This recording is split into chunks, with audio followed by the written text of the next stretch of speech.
Hello guys, in today's video I'm going to show you how to fix Fortnite crash on PC.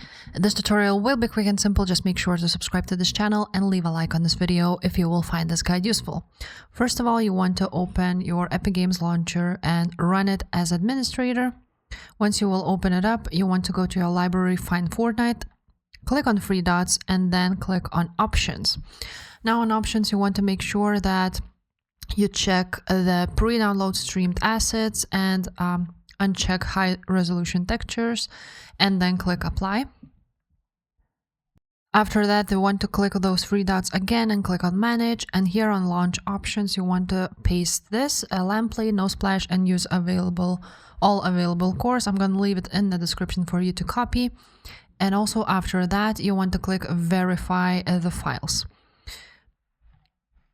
Now it will verify the corrupted files or missing files.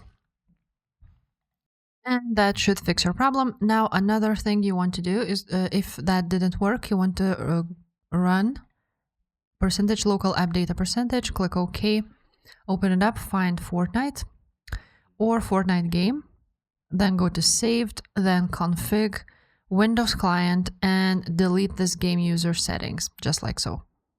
And after that, your problem should be fixed. And also make sure, guys, that your drivers are up to date. If this video was helpful, make sure to subscribe, and I will see you next time. Bye.